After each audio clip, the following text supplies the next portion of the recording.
This is the Good Neighbor Podcast, the place where local businesses and neighbors come together. Here's your host, Jeff Gardner. Welcome to another episode of the Good Neighbor Podcast. Today we have another good neighbor on, Megan Cavon of Setlist Marketing. Megan, welcome to the show. Thank you so much, Jeff. I am so delighted to be here. My very first podcast. Yes. Play nicely with me. Yeah. I will. And you are only the second, maybe third of something around 400 and 18, 20 people to come on the show that has to do with marketing. So I'm very interested. And for any business owners that listen to this, these are the conversations that you want to listen to. Even the fun ones, they're all good, but we're all here to grow our business in some way. Otherwise, we wouldn't come on. So you got two marketers on here, Clash of the Titans, and we're gonna try to learn some things about Megan's business, teach some things about marketing, advertising, and how to grow a business. So let's start off from the top, Megan. What is Setlist Marketing? Setlist Marketing is a digital marketing agency. It started off in 2019 as just me wearing all the hats. Every small business owner completely can relate to that. But I knew from the beginning, I didn't want to be an entrepreneur, just solopreneur. I wanted to grow it into an agency. That was always the dream. We're still, heading there, but right now I'm part of a team of 8. So it's definitely grown from just myself. Certain things like my bookkeeping, I don't do anymore. I am a huge believer in outsourcing or hiring for the things that aren't necessarily your zone of genius. Mm-hmm. So as a digital marketing agency, we specialize in a wide variety of online small business growing and medium business growing tools. So from social media, which we get a lot of people coming in for that as their first service, and then growing into email marketing and web development, e-commerce, advertising on Google, advertising on social, content marketing, blog writing, you name it. Essentially, we've got somebody on the team who's got experience in it. I love it.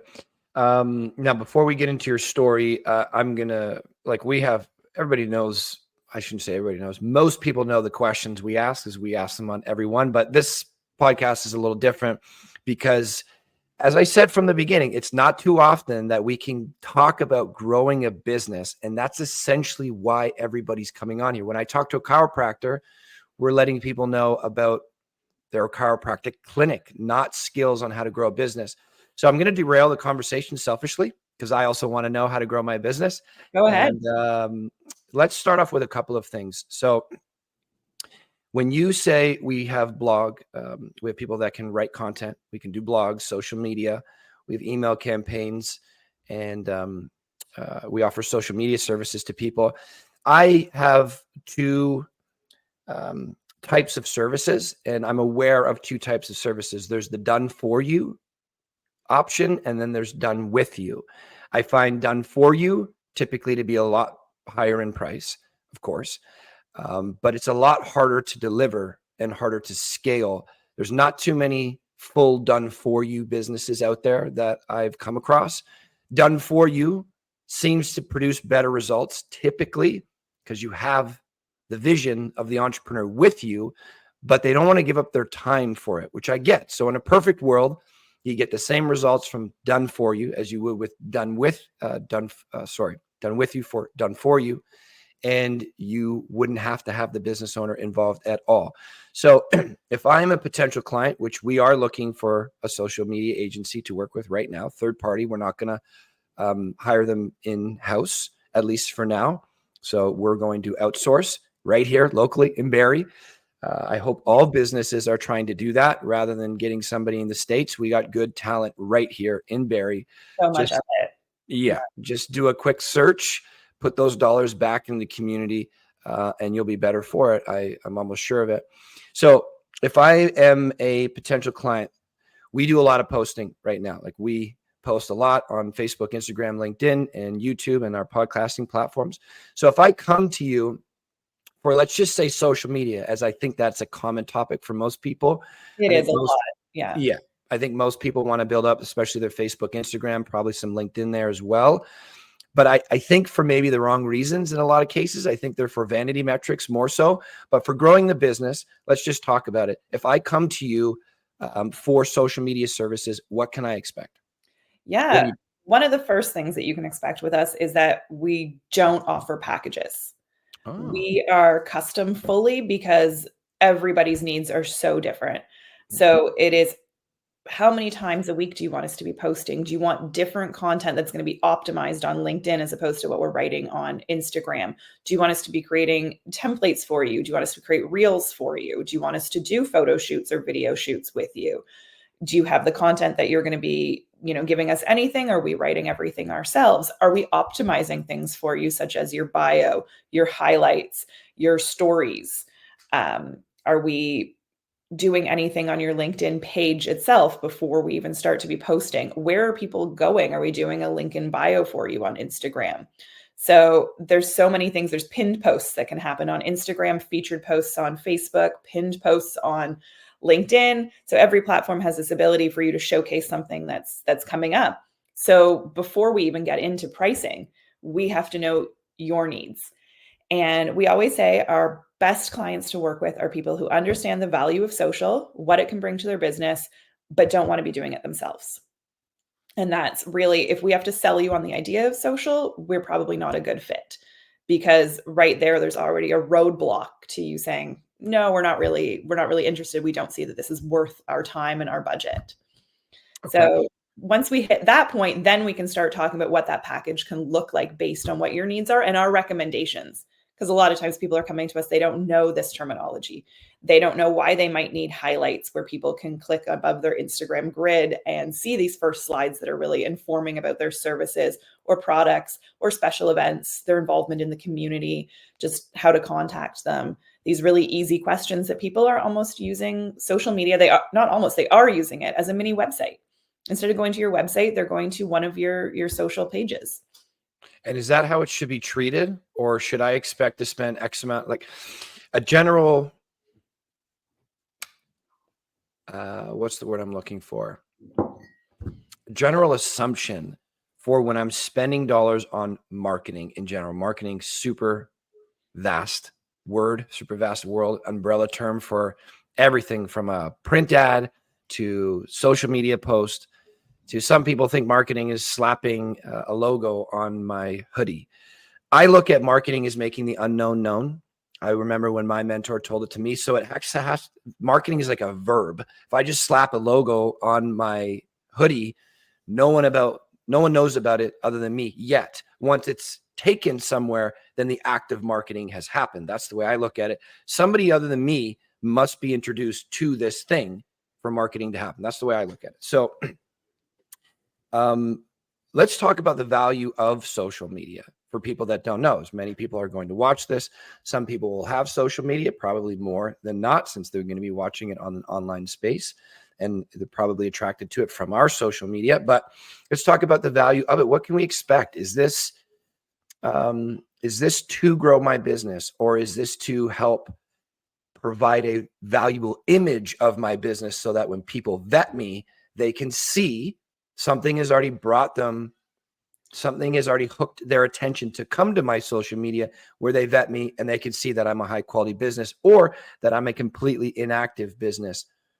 Is it indirectly growing my business, helping my reputation, or is it directly growing? It's going to be a little bit both, depending on what your business is. I've worked with clients where they get people directly off of Instagram. They get people sending them a direct message and saying, I want to work with you, and starting the sales cycle that way.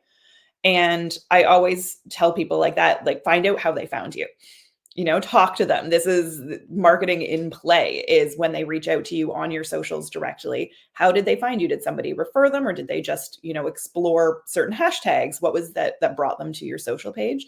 But there can definitely be a direct selling aspect, especially if you're linking your socials to a shop, to Facebook shop. You're selling products directly through a Facebook post. Same with Instagram. You can link to your Meta shop through there as well. So that's one way where you can actually be growing your business. But like you said, you also want to show this legitimacy. So if people have found you through a different way, they've come to your website through your SEO, they see your social links, they click there, it brings them over to your socials. Once they get there, they're seeing that you're active, they're seeing the legitimacy, they're seeing social proof because other people are liking your posts. Social proof is huge right now.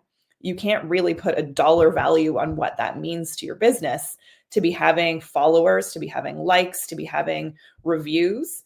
And that takes you into the third step, which is really your post-sales advocacy, because you really want repeat customers. So you want people who are already a customer of your business to then follow you on your socials, to leave reviews for you, to like your posts, and to continue shouting you out, sharing things, sharing you to you to their stories. And that's also going to be growing your business, because we all know that client retention is just as important, if not more important, than than growing with new clients. So you want to be able to do both, and social is going to bring you, I believe, all of that. Yeah, all great points. I look at social media as certainly the legitimacy side of it that you mentioned before, and also under the category of nurturement, right? It's a way for me to stay engaged with my clientele. I don't know that it's a great way to, I was going to say grow, but that's the wrong word, because you're right. You can sell directly from it. So if I want to garner the attention of more people predictably, I find that very difficult to do on social media, because we're talking about organic growth on Yes. social media, which by its nature, it's non-targeted. Yeah. Right. So if I said I have a followership of 1,000 and I want 1,000 more of my ideal client to grow from my Instagram, there's much more targeted ways to do that from my perspective. But when I get them to my social media, whatever it was, whether it was an article in print or online, or it was an event or something got them there, now they can really get to know me. The value of my product, if social media is done well, I think can go up exponentially. Social proof, like you said, the value of trust, units of trust, I think can go up exponentially. You're pretty much displaying your environment, who you are, your business, your expertise out there for people to really experience. And if it's enjoyable and they're interested in it, they will keep doing it, and you'll be branding yourself more and more and more with them, which can then affect every aspect of your business. I believe word of mouth, things like that, new opportunities can come your way. So I definitely think the value of social media is very high. I want to talk a bit more for people that maybe not know so much about social media, the value of it. They just learned a couple of things. But what can we expect for, let's talk about, I know you don't have packaging, but for maybe clients that you work with, or some just, what's the word I'm looking for? Really like a minimum effective dose. I know there's uniqueness and I know there's variance out there, but if I post once a month, unless it's a rock star post, I think it's too infrequent. You're looking at probably 2 to 3 times a week being your sweet spot for a small business. Studies have shown that if you're doing a lot less than 3 per week, you're just not going to get that same engagement. Your following isn't going to be growing organically, consistently. You're not going to be hitting all those followers. You have to think that every follower you have is not going to see every post you put out. So doing it 3 times a week gives you more chance that you're going to hit them at least once during that time. Mm-hmm. And you want to make sure that you're on the platforms that you need to be on. So it's not necessarily being on all of them, something bright and shiny that comes up. It's where are the people that you want to target? Where is your ideal client? And picking that platform or platforms and then doing that well. So doing that consistently and having the creative that's going to support that, that's in the best practices of that platform. So if you're looking at Instagram, we're talking single image posts, carousels, and reels. A mix of those is what's going to perform the best.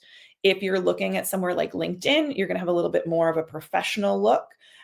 Reels aren't for LinkedIn, but maybe if you're doing a commercial or a longer form video, links to articles, links to your website, links to your YouTube channel. So you're cross promoting, where links don't perform on Instagram because you can't put a link in there. You have to put it in your bio.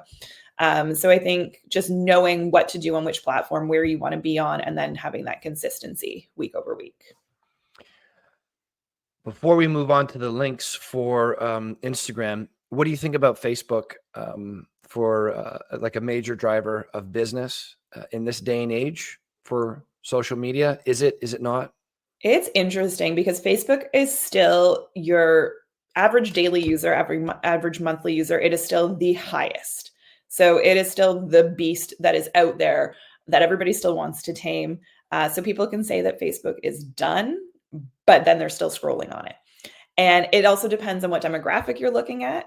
Obviously, there is, a spread between kind of older demographic spends more time on Facebook, a much younger, your Gen Zs, they're spending more time on TikTok, on other platforms.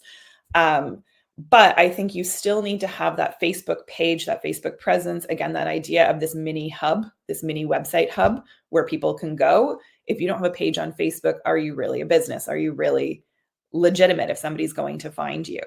And that being said, I think that there's still a huge benefit in having that regular posting on Facebook to, at the very least, show that you are a brand that is still in existence and you're still doing things, and to get those people. Yeah, I agree. And actually, I was just reading this a couple of nights ago. Something I spent a great deal of time learning about these platforms for my own business. And where is a lot of business actually being cut? Like, where is a lot of dollars being traded? Facebook is number one. That was clear indicator from this study. YouTube, big as well. TikTok, I couldn't really say. It wasn't a part of this, which I don't know. I just don't like TikTok. It's just not my thing. I'm 37. Maybe it's just because I'm too old for it. But I mean, for Simcoe County, we deal with affluent audiences, and we deal with service businesses, typically high ticket items, non-commodity, non-retail businesses. So your demographic, which I think is good for most businesses, not all, but because there's so many service businesses in Simcoe County. So your demographic is probably going to be lowest 30, probably more like 35 to 70. And a huge chunk of that will be on Facebook, female especially. Yeah. And depending on the study that you look at, a lot of females these days are making the decisions for the household. So to negate Facebook entirely, I think you're losing huge amounts of potential. I think it would be a mistake. I definitely don't think that all of your social budget and your advertising budget needs to go to Facebook. I agree on that. But I definitely think that it needs to be part of it. It needs to be part of any strategic conversation on what your presence online looks like. Okay. Instagram charges an arm and a leg for the paid versions. I was just looking at the other day. I think it went all the way up to $500 a month for the paid version. And you can get, I think I was looking at it because we post so much. I'm looking at ways to optimize it, and I'm sure I could learn much more from you than I know. But I think they gave you the option to link to 4 posts a month. And I'm like, I post like 18 a week or something at $500 a month. So where I'm going with this anyways is it seems to me like most of the Instagram accounts out there are free. Mm-hmm. Can you have a robust Instagram account that is free? Do you need to have the paid versions? Absolutely. You can have one that is free. I think that what they're doing with the paid versions is just trying to find a way to monetize something more. It's meta. Instagram is Facebook. It's meta. They're in the money game. If you don't know what they're getting money from, it's you. It's your data. It's your information. And we're all doing it willingly. We're handing it all over. But I think you can absolutely have a presence with a free account. You obviously, like, there's link in bio options where personally for Setlist, we use Linktree. It has customizable options. We've made it look like we want it to look. We've made it really user-friendly. We add links to things that we want people to be able to access. You can also use something like ManyChat now. Which is kind of fun. There's a free version of that. That's where somebody comments on your post with a specific comment, and they'll immediately get a DM with information or a download. So it's a way for you to immediately communicate with your target audience through their comments. So there's workarounds for how to handle links. You can add links to your stories. So that's another option. So, and unless you are somebody that's a huge business, or really even more a huge public figure that needs to have that official account, that's not really necessary either. Okay, good to know. So now we know you should be posting 2 or 3 times a week. Consistency is huge. We know that. Facebook and Instagram, we've been talking about a fair bit. I feel like start there, at least get those two. It's considering they're linked. So you can post on one and it goes across platforms super easy. Don't do that. Don't do that. Okay. Talk to me. I don't like a direct duplication. Absolutely. If your content seems like it's going to be good for one, it's going to be good for the other. Absolutely. But hashtags are huge on Instagram. They still are. It's a way for people to explore organically. Hashtags are not really used on Facebook. You can, but it's not really part of best practice. Tagging. The best way to grow organically is to have tags in your captions. For Instagram or for, Facebook? for Instagram and Facebook. Best ways to tag is to get yourself out of your own ecosystem and start to be sharing your posts with other ways. So tagging any businesses that you can in a post that's relevant. You don't want to be just spamming people with tags. But a tag on Instagram, if you duplicate directly over as a cross post to Facebook, that tag is not going to work. So you want to make sure that you are creating the post for Facebook, whether you're using a third-party scheduler or doing it natively, and having those tags be accurate, having links in there. You want to be careful. You don't want to have something say link in bio on your Instagram post, cross-post it, and then it says link in bio on Facebook. Right. And it just looks sloppy, in my personal and professional opinion. I really care about the details. Best practices are huge for me, making sure that you're hitting all of those little things that make you look really professional, make you look like you know what you're doing in your business, because you are able to handle your socials in that kind of a way. That's what you want to be putting out there. Okay. So that's great. Now, post it. So that is great, because most people I know do one and it goes across platforms. We use a scheduler, so we can use separately, like for LinkedIn, Facebook, Instagram are our main three, and then we post all of our podcasts on YouTube and all the other platforms. But it's separate from our social posts, and that's really just LinkedIn, Facebook, and Instagram. So they're separate posts going on the calendar. How valuable do you think that calendar is for people? I live and die by my calendar. Your social calendar, like all of my calendars, to be honest. Yeah, me too. Me too. My social calendar, everything is a calendar. Yeah. But specifically, we actually, when we're managing a social account, we use two different platforms for handling the socials. We have one, which is where we draft the posts and the post ideas. We use a platform called Airtable, and they are phenomenal. It is a project management tool, and it allows us to have a whole variety of information. We keep all of our hashtag lists there, the pinned posts and whether they're expiring or not. We have the link in bio information there. We have a calendar for the client that shows us all the content pillars that we want to be discussing every month, how many posts we're doing for them. We have a grid view where we can see what the grid's going to look like, move things around, edit our posts, collaborate internally. When everything is ready, it's perfect, we put it into our third-party scheduler, and that's when we send it to the client for their approval. So they're not in the background of us working on all of the posts. They see what's finished and complete. And we use Cloud Campaign for that. It's an agency-friendly third-party scheduler where we're able to have a different workspace for each of our clients. Beautiful.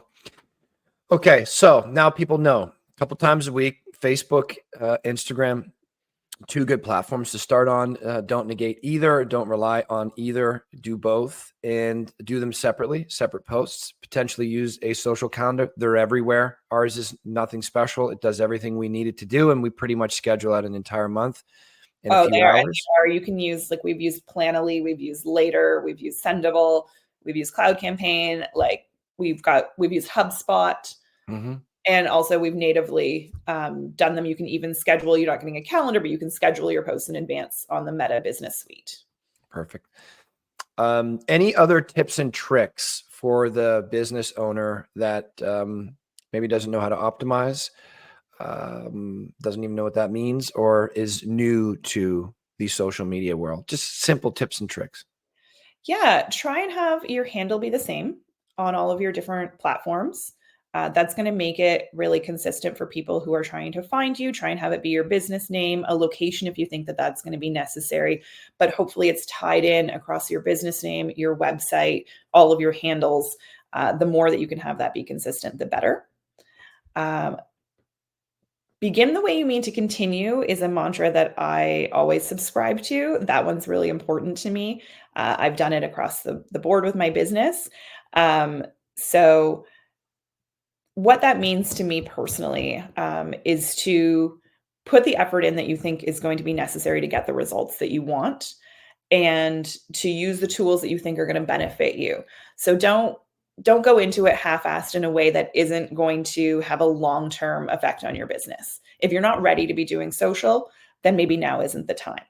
Begin the way you want it to look like in a year or 2 years. And you can grow. Start with one post a week, but do it in such a way that it's scalable for you. So that whatever process you're starting with, you can do that in a year with 2 posts. You can do it in 2 years with 3 or 4 posts a week.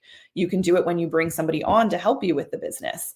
And I think that way it's going to be a lot easier for you to manage. and batching content. Everybody hears the term batching content, but it really does help if you can sit down and give yourself some dedicated time to look at that calendar, look at what you've got coming up, what posts you want to write about, and get all of that planning done. And then have another session where you sit down and you do all of your creative and you write all of your copy and you schedule it all out, and do that in 2-week chunks or 1-month chunk, whatever seems really reasonable and attainable to you. Awesome. Great advice.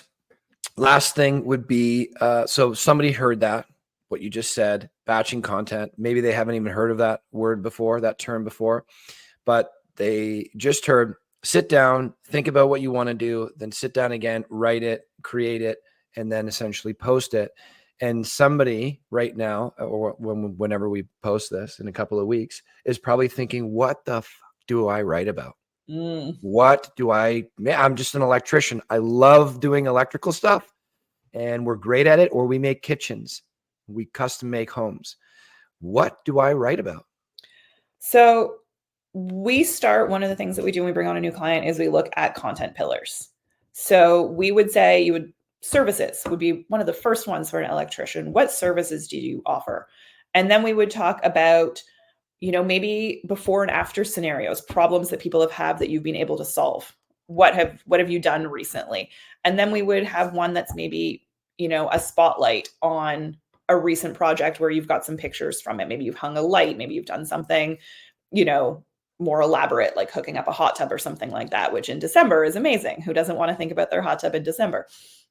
And so we would start to then bring out all of these ideas into bigger spectrum content pillars, where you would then put some ideas, brainstorming, a good old brainstorming bubble. And you would start to put some ideas underneath them of specific posts that you can write about. And once you get into that creative, and this is why I like to separate some of the planning from the creative writing, because you're working two different sides of your brain.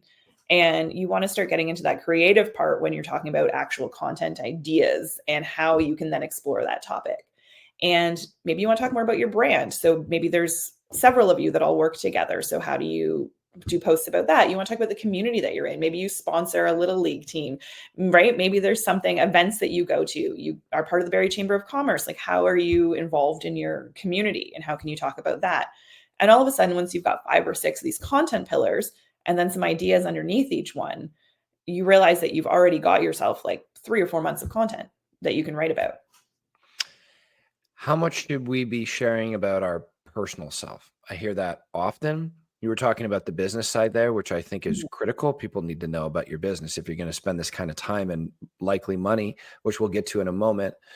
But I hear often that stories were created to share the story throughout your day and clip it little pieces. Hey guys, it's the morning, I'm having coffee. Hope you're having a great day, going to work. And this is what we're doing at work. And this is me now finishing work. And this is me taking the kid to the gymnastics. And now I'm at the gym and hope you guys have a great day. I've heard that before a number of times and it resonated with me. I don't see a whole lot of people doing it. I don't know if it's true, if stories were created for that reason, but it does seem like it makes sense. Storytelling marketing is huge right now. And I was recently at the Elevate Summit, which I actually have my mug. I'm drinking out of it. Elevate and Rise, and it was amazing. And there was a woman on the panel, and I believe her name is Patty. And she basically said, tell enough to draw them in, but you don't have to get naked. And that really, really resonated with me. And it basically means whatever level you want to be personal with your followers, that's your level. You can be authentic without revealing everything. You can write a post where you talk a little bit about yourself, but you don't, to use my dad's quote, tell the truth, but don't tell all you know. And that's what it comes down to. I think vulnerability, authenticity is different for everyone. Definitely. For business too. I don't need to know that my electrician took his kids swimming. What I need to know is that he's good at the job that he's doing and that he's actually kind of funny when he writes these posts. He's got a bit of a sense of humor. There's a bit of personality. And if he tells a story around a job or around maybe his education and what he did to get there, that's going to be enough for me to feel a connection with him on that human to human level, person to person, without him going into his daily activities. Whereas if you are more of a life coach or a health and wellness practitioner potentially, then maybe there's more of you that needs to come out in the stories that you're telling. Yeah, great. Last two things for you before we get on to more things, considering it's already been 40 minutes. I knew this was going to happen when I saw, and I checked you out online. I'm like, I got to pick that brain real deep this time. Okay, two things. What was I just going to ask? How important is it to comment, respond back to people engaging with your posts? And then the second part of that, how important is it to actually go on the platforms and just comment on other people's stuff, other accounts that you're interested in, like just social engagement? Or is your platform just supposed to be this kind of static thing that sits there like your website that you put a bunch of stuff on and that's the end of it? First, I would like to say your website is not static. If your website is static, it is dead. Website is a living creature that we want to be updating, we'll be adding stuff to. You want blogs on there. You want new events that are coming on your homepage. Do not leave it static. But that's a whole other conversation. I'll come on and talk about websites another time. For your social, absolutely. You want to be replying to every comment that comes onto any of your posts. That's a given. If it's a negative, you can always let them know to contact you by an email, through a DM. But unless it's spam, you don't want to delete the comment. These are real people who are speaking their minds. If it's spam, obviously you want to delete it. But even with negative reviews as well, we always say reputation management is huge. Go on, reply to your Google reviews, even if they're negative. This is a chance for you to learn maybe about somebody's experience with your business. And finding out ways that you can respond to them and have those conversations, I think, is really important. We live so much in an echo chamber of our own thoughts and opinions that having conversations is really important. And then in how you engage with others, I always say to people that I always say a lot apparently, but I was saying this to someone that I met with yesterday, that she needed to go on and curate who she was following, because I wanted her to make her business Instagram account one that she wanted to go in and scroll. Because in the evening, when you've got your glass of wine, kids are in bed and you're doom scroll on your business account. That's where you need to be. Not on your personal feed, but on your business one, so you can go and like and comment and engage and be part of these conversations that are happening out there on social. And I think the businesses that are really doing the best right now in social are the ones where they're doing that, where there's a person behind it. Awesome. Last thing for you, what can we expect to spend? So let's do those two options, because I know of a number of social media agencies that offer those, done for you, done with you. It seemed like your ideal client doesn't want to be involved. Do you work with people that are involved? We run the gamut with that. We have some people who, I'm working with somebody right now who she really wants to write all of her own content. Our tagline is giving your brand a voice. We are very comfortable in doing the research, and we create a brand voice table that we go back and look at past posts at your website, as things grow, and put down words that you say, phrases that you say, because we want to be able to write in that voice. And that is one of the hardest things right now. We use AI, we manage AI for our content writing, but very minimally for social, especially when it's someone's voice that we are trying to replicate. So we're making sure that it is really them that's coming across and the brand that is coming across. So yeah, people can do their own. People can send us their photos, or we can do all the creative. All of our clients right now do an approval process where they approve or give comments on their posts. We don't have anybody where it's completely, go out and post it. But we're fine with that. I love having actually that last set of eyes. So there's two sets of eyes on every post in our business. So somebody who writes it, somebody who reviews it. And then somebody who schedules it. We also check every single post when it goes live on every single platform. We click every link to make sure that the link is working. So there's a few things that you're going to get with us that are standard, that aren't necessarily standard across every agency you're going to work with. Sure. And that's something that we pride ourselves on. You're also going to get people who've worked in different industries and have different expertise. That's where not just being an entrepreneur or freelancer, but having the group of people that you're working with can really help give you a robust answer to what people are looking for. That being said, for pricing, I'm trying to think of what our probably lowest point would be right now, probably around the $800 range. Per month. And it can go up based on if there's any other services that are going to happen with it, based on other platforms, if we're creating reels, so anything that's more timely. Basically, we just look at how long something is going to take, how much optimization setup fee there might be involved, and then what we're doing every month in terms of making creative, making the copy, sending it for review, scheduling it, checking it. Yeah. So entry 800 can go all the way up to 10K. Yeah, depending on whether you're looking to get a website redesign, if you're looking to advertise, if you're looking to do email marketing. We do one-off projects, but we really love monthly services where, we'll do a website for you and then say goodbye. But really what we're in it for is to help have seamless marketing. I'm talking a lot right now about the digital roadmap, where you get started and where you go from there, because the idea of your website kind of being this hub, how do people get to that website? What do they do once they're there? What do you do with the data that you collected from their activities there? And that circle that continues. And so I want to make sure that if somebody's coming to your social, they can go to your link in bio. That link in your link in bio takes them to somewhere on your website. You have analytics that's tracking what they do on your website. You're then using ad spend to retarget to that person that visited your website. So they're now seeing ads in different places. And all of this is happening seamlessly with a brand aesthetic across the board and a brand voice across the board that is all you. Love it. Love it. So, but people can expect especially if they want what you just described, I imagine that's closer to the 10K a month. Yeah, that's definitely, we've done it for, I think 7,500 a month was where a full service, where it was advertising on Google, advertising on social, a blog a month, email marketing, newsletters and email blasts. There was a website redesign at one point that was done, logo animation that was done, as well as regular social posting. So that was, the whole package. Yeah.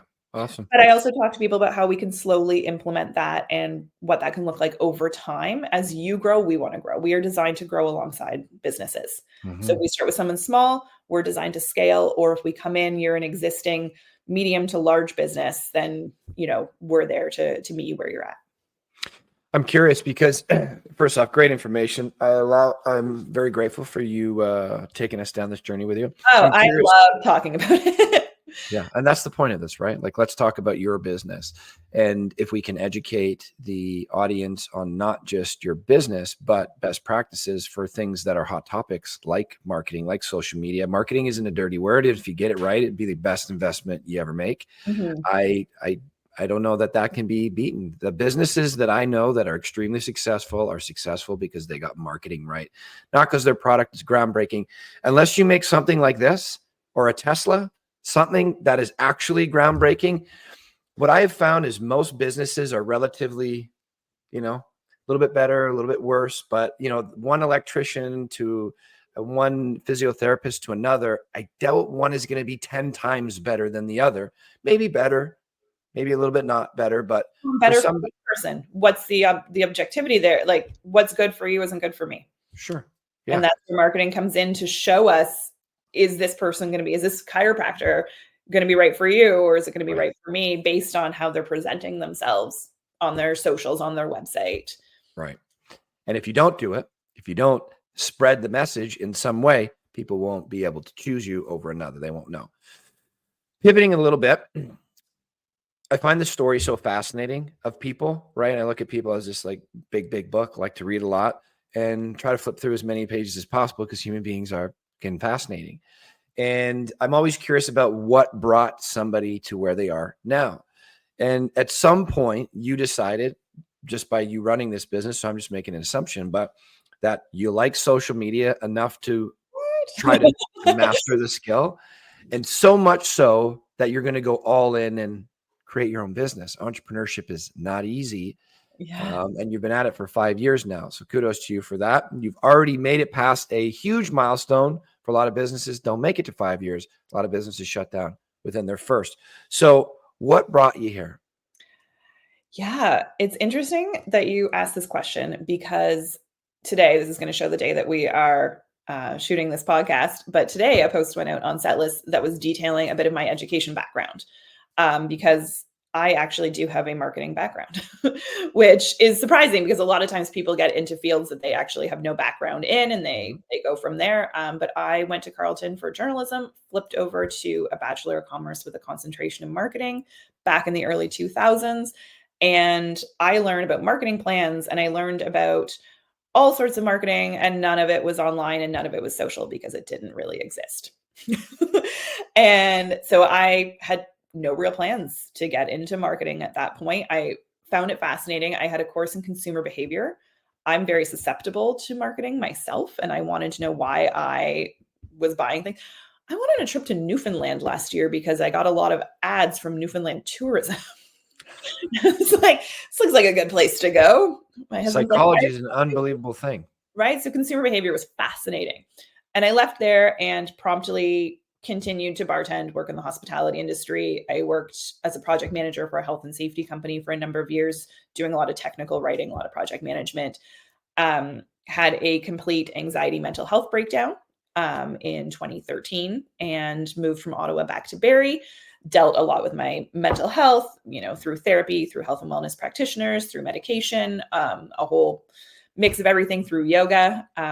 And really what I always say is it was the universe whispered first that I needed to make a change. And then it yelled at me, and then it punched me.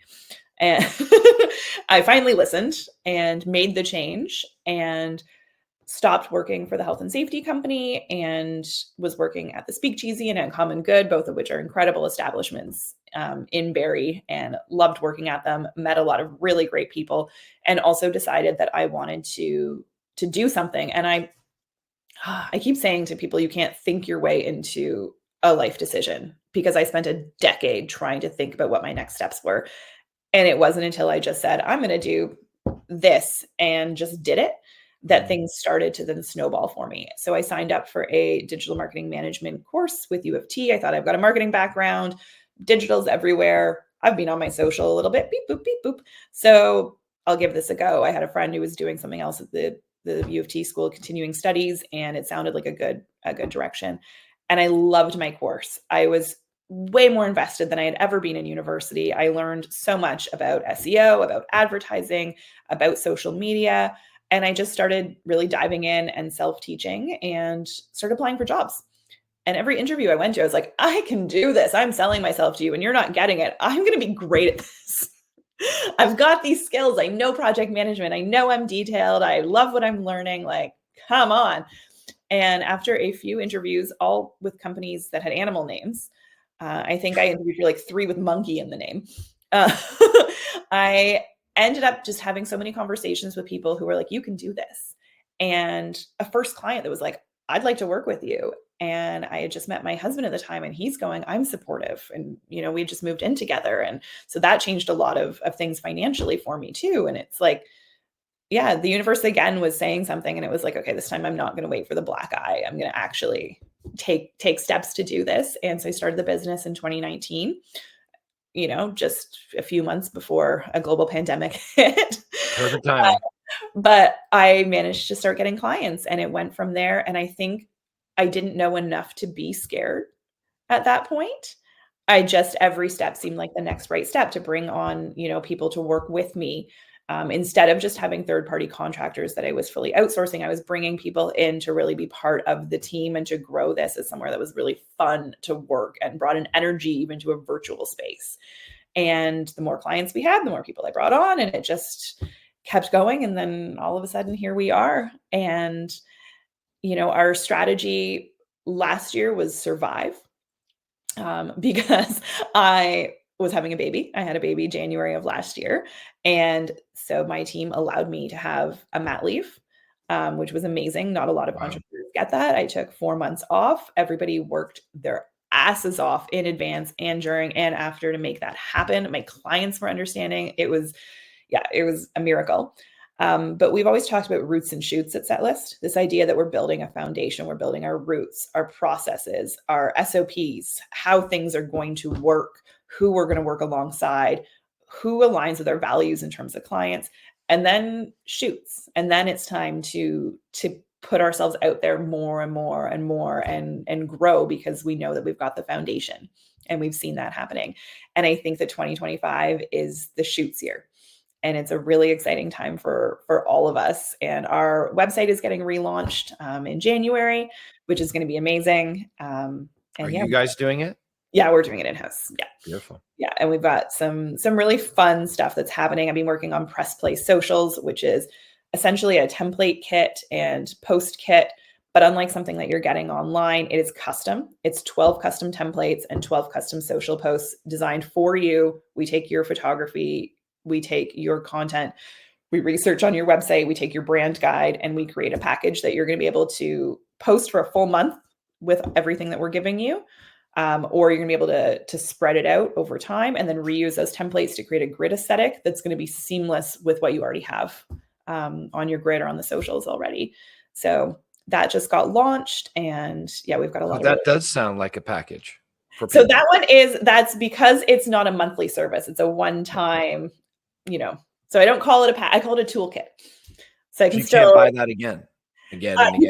You could buy it again and again and again if you wanted that for monthly, but you'd be missing out. The idea is that you're getting a taste of what it's like to work with stylists, but you'd be missing out on everything else that we're going to bring to the table if you work with us on your socials.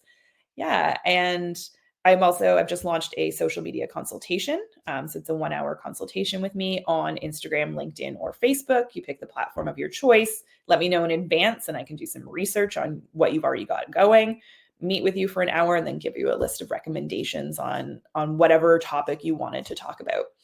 And when I talk about social, I'm not just talking about how to grow organic or how to write a post. I'm talking, do you want to learn how to do cross-posting, even though I don't recommend it? Do you want to learn how to set up a Meta ad account and how you would run an ad? Do you want to do LinkedIn InMail and what that looks like? Like all the different kind of technical pieces that come into it that people are really not familiar with. And do you charge for that consultation? Yes, it's $175 for the consultation, and you can go and book it through our Instagram link in bio right now, and then it'll be on the website once that's relaunched. Beautiful. You do it over video in person? Yeah, it's over video. I use an AI note taker, so that means that I can focus 100% on what's happening. The note taker takes everything, it generates it into a beautiful summary, and I send that off to the client alongside all of my recommendations. They can go back and watch the video or see any of the stuff, the summary, at any time. So if they're like, what did we talk about? And then I also schedule one follow-up check-in for accountability. Very nice. I like it. Some rapid fire questions coming your way. Pardon me? That's not a package. That's a consultation. Right. Pivoting to you a little bit. You pretty much answered the trials and tribulations question about hardships. I know you didn't look at the questionnaire, but that is one of the emotional ones. People love that one. And you already took us through that. So let's talk about things that really light you up. Give me 5 things, kind of rapid fire, that puts a smile on your face, gets the energy going, really just lights you the fuck up. Okay. All right. Right now, with anything that my son does, I would have to say that's like the number one. Watching him do anything. Have you guys ever seen the video where the turtle slowly eats the strawberry? Like it's like that. Like anything that he's eating, peas. The other night, found out he likes peas, and pulling himself up, and he does this little thing where he sticks his butt out a little bit to get balance right now. And yeah, so I'm just proud mom. Yep. I also had an evening the other night with a couple of girlfriends sitting in a garage with a glass of wine.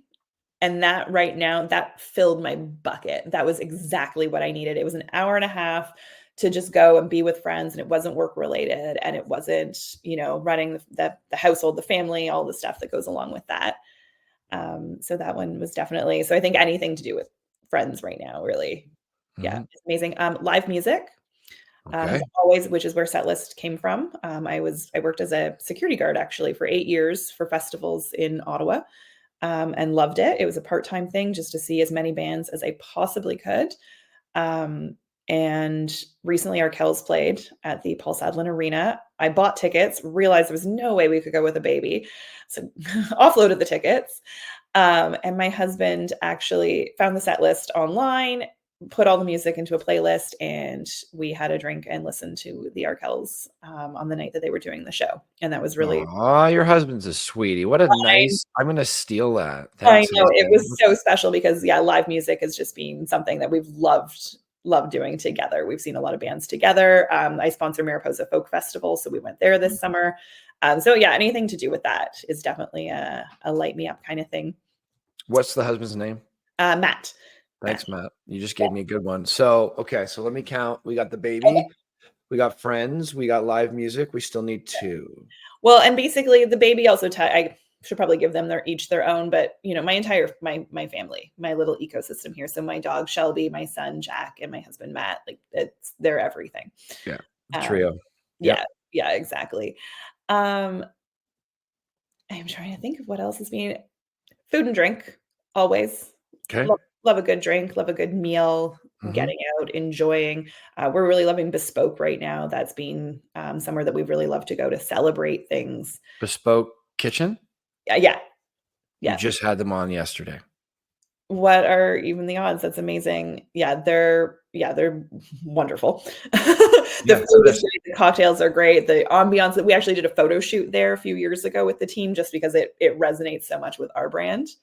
I told Chris I got to go after he told me about it. And now, I mean, that's kind of like the universe speaking to you. I don't know if I believe in that or not, but signs are things, I think. You want to get punched in the face by the universe, Jeff? I think that's today's question. Yeah. So you should probably. That was a little love tap. Yeah. I'm not going to wait to get punched in the face. So yeah, I'm going. Okay. So that's awesome. Food and drink. Yeah. Guilty pleasure. Something. Okay. Let me ask you this. What's something that no one knows about you? No one knows. I'm an open book. I literally have an open book tattooed on my arm. I don't think there's a lot that people don't know about me. Guilty pleasure, something unique. Yeah, I would say that, well, the one thing that people don't necessarily know about me is that because I come off as so extroverted and I do get lit up by being around people, but I also really need that alone time. And I think that I'm reading a Nora Roberts book right now on my Kindle. And I think that my love of like truly terrible books that I will read over and over and over again by myself that's huge for me. That's the guilty pleasure right there. Yeah, exactly. My cup of tea and my book. Beautiful. I love it. Last thing before we move on to the next is I think all entrepreneurs in some way should, if they don't, probably get on this, need something to get their head right. Whether you talk about a feeling of fulfillment or just getting your mind right in the zone, starting your day off. Personal development has been huge over the last decade and a half with cold plunge and saunas. I'm big into fitness and a number of these things. Love to read. I just like feeling good. And I think if you have a practice, I think you can have practices that make you feel good, like just neurochemically, like not just anecdotally. What's your main thing to get your head right as a business owner with all the things you deal with and being a new mom? You got a lot of shit on your plate. There is a lot. One thing that I'm not doing enough of right now is yoga. That's been my go-to. I did during my mat leave go to baby yoga at Nook. It was amazing. It was so much fun. And that's I've come back to my practice over the past 10 years repeatedly. I'll fade and then I'll come back to it because it's just so necessary. I also make time to go for a massage. I had one yesterday. And I think that that's so important. Do you have a favorite place? Locally? I go to Evergreen to see Patty. Love you, Patty. She's amazing. And then I also go to Crescent Health Collective to see some of their practitioners there. They're also amazing and very dedicated to the pre and postnatal. So as a mom, that's been really important for me. One of my other ways of getting my head right probably isn't, polite to say on TV. So we'll just skip over that one. But shout out to my husband for always being very supportive. I was going to say, I'm like, is this a drug? And then I'm like, oh no, this is husband related. Yeah. I feel you. The red wine is also, it's, tea or red wine, depending on the kind of day for sure. Nice work, Matt. Yeah. Thumbs up, buddy. Okay. Last couple of things here. You've been great. It's been a great conversation. We got you on stage, right? You're on stage, you get the mic for 30, 60, 90 seconds, a max of 90 seconds. I'm starting to say this to people now because when I say 90 seconds, I'm going to go on for 10 minutes. It's like, no, you missed the point of the mental experiment here. This is a good tool for business. Okay. So 90 seconds max. You got your audience there, 500,000, like a good group of people that could all potentially be clients. Some of them are clients, some of them are ex-clients. What do you tell them about working with Setlist Marketing? What do they need to know to take that next step? Oh, okay. What you need to know is that we are going to be different than who you've worked with before. Okay. Full stop. Done. Awesome. How can people get a hold of you, Megan? The best right now is by email. So I'm megan@setlistmarketing.ca. You can find that by going to our Instagram, by going to our Facebook, by going to our LinkedIn. You can contact us through any of those as well. So inquire@setlistmarketing.ca is kind of our general. You can send us a DM, send us a message. If Canada Post wasn't shitty, my address is. No, and I will say that in full respect to all of the striking workers. Sorry, I would like to be very clear where our allegiance lies there. Yeah, I mean, half of our marketing, the things that we help people with is offline and online. So we have high-end publications. We do a lot of digital, of course, SEO, but a good portion of the things that people like are those publications that go to all these affluent neighborhoods around Simcoe County. So Canada Post, get it together. Love you guys. Pay your Yeah. Come on, do something. Oh goodness. Essential service, I believe. Yeah. But anyway, and not they're to get political because I try and steer clear of that on any platform. Oh yeah. You got to get me drinking inside my home where there's no recordings for me to even broach that conversation. I just don't find it productive, really. I'd rather talk about interesting life things. But your website, I know it's getting redone, but should we plug it because this will be out in a couple of weeks? Setlistmarketing.ca. Come in and see whether something amazing is about to happen. See whether it's live. I'm really excited about it. There's some things. It's so funny. I've been writing the copy for this for so long, and all of a sudden now it's like I've just got this vision. I'm scrapping what I'd done. I know where I want to go. I want to talk about this roadmap. I want to talk about how to get started and then to grow, because I feel like it's so daunting to look at it as all as one big picture. And I really want to talk to people about how it doesn't have to be that big to begin. Beautiful. Okay. Your social profiles, all Setlist Marketing? Yep. All the same handles? Yeah. Good. You talked to us about that before. I had to ask. Oh, you have to. Oh my goodness. Absolutely. You have been a pleasure. Thank you for letting me pick your brain outside of the normal structure of the show. Marketing has apps. I mean, I really want people to hear this. I'm turning 38 in about 2 weeks. I was a personal trainer, owned a couple of gyms. I was a slave. We did okay. I mean, to make six figures, fine. We eked our way to that as a couple of owners, but it was evenings, early mornings, weekends, no life, no time for girlfriends, no time for spouses. Then I owned an HVAC business for a handful of years. That I think we just did it horribly. I needed that one dumpster fire business to teach me what not to do. It was a good learning lesson. I failed into progress, basically. And now this business has granted me a life that none of my friends live. And not a lot of people that I know live. And it's just because of a few skills. If you master them, they can be just, I don't know, just try it and see what happens. But I will say this, probably 90%, maybe more of the businesses that you know of because they marketed to you. If they didn't do that, you probably wouldn't know of them, no matter how big they are. So if you got something impactful that can help somebody, you want to grow your business, live a great life and not be a slave to your business, find some way to market, advertise, lead generation, something to have a little army of salespeople essentially out there doing your thing for you while you're out doing your thing. And if nothing else, it can buy you back time or make you more profitable, do a lot of extra things. So thank you for joining me on that, Megan. You've been a blast. Thank you. I'm letting people know that I am looking for a third-party marketing company. So right after this recording, I'm going to ask you about that and hopefully take advantage of some of the things you can offer to us. Absolutely. Because we need help. But until that time, you have a great afternoon. You've been a real pleasure. Thank you. You too. Thanks. Thank you for listening to the Good Neighbor Podcast. To nominate your favorite local businesses to be featured on the show, go to gnpwithjeffandsean.com. That's gnpwithjeffandsean.com or call 705-413-3775.